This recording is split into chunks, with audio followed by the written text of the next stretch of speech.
tu vis-a-vis pa? Šta pa majku mangupsku?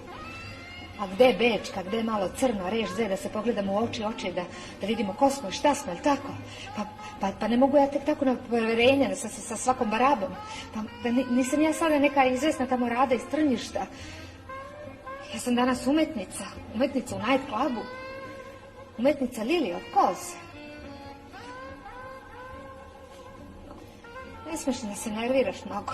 Ode tenu Boži mater. Langsam aber sicher, što rekao jedan moj umetnički kamarad. Biće bolje. Šta mi fali? Garderoba je tu. Telo ko riba. Svetlim ko najbolja reklama. Slušajte, još uvek ovde pola gostiju samo zbog mene dolazi. Ona moja